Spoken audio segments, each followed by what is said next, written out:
Speaking of gentlemen, we get to hear from one of my favorite people. I've gotten to know him over this year. He is also works and does all the social media. So a lot of the social media you see that from the Progress Channel.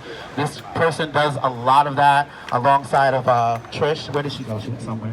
She sneaked off. All right. But I'm so happy. Oh, there's Trish. Hi, Trish. So I'm so happy that to hear this young man speak. He has poured so much energy into my life. So without further ado, my friend Jaden Deere. Hello. Can you hear me? I'm not used to this microphone stuff, so. Okay. So, I was supposed to write a speech today, but instead I decided to tell a story of an experience that happened to me last year in June at the Resistance and Resilience Rally for Trans People of Color, also known as the Black Trans Lives Matter Rally. I encountered a young child who looked to be about 12 years old with their mother. The child had rainbow socks on and some butterfly wings on their back.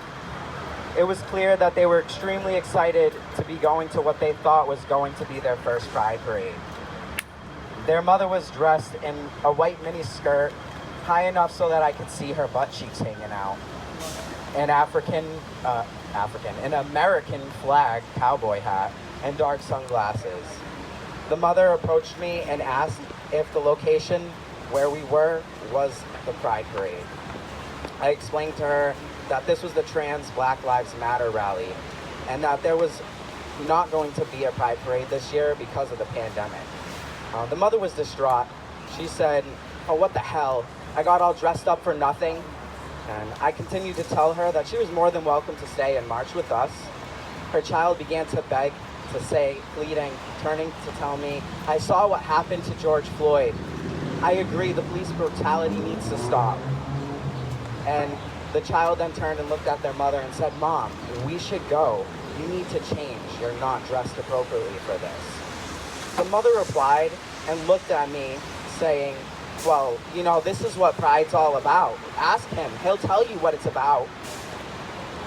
My eyes widened a bit towards the mother's response. This poor young child thought that they were finally going to get a chance to be seen, to meet others as glorious as them, to find role models of hope that would tell them that it's going to be okay.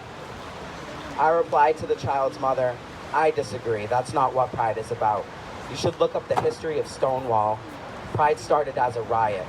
Trans women of color have helped lead the way to the beginning of our freedoms as LGBTQIA plus individuals." The moral of me sharing this experience with you all is that the community is often hypersexualized by heteronormative people. I'm a proud supporter of body positivity and sex work and being able to express ourselves through our clothing however we feel comfortable. But there's much more to our community than sex. We are divine human beings who connect through our differences. We find a way to have diverse identities while connecting with each other based on our traumas. It is proven time and time again we can come together and call for action from our community against the bigotry and the silencing from those who do not take the time to understand who we are. This is a moment we can be proud. But this is a moment that we also have to remember there's a lot more work for us to do. We must continue to hold those accountable for brushing off the existence of BIPOC, transgender, gender-nonconforming individuals, and intersex individuals, because we exist. These folks continue to be forgotten in our community, and it's time that we protect them and to set a better example for our children. Our children are our future. So, in closing, I would like to ask you all to join me in what I like to call a mental health activity. Let's stimulate ourselves and be rid the negative energy that we've been carrying from our oppressors for the past 10 years, 400 years, 50 years, however long we have been being oppressed.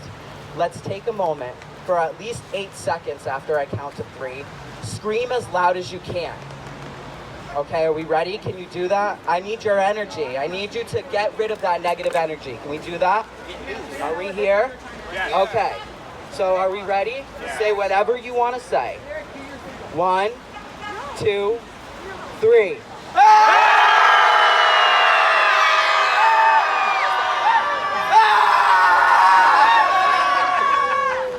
Thank you all for joining us today. Thank you, Jaden.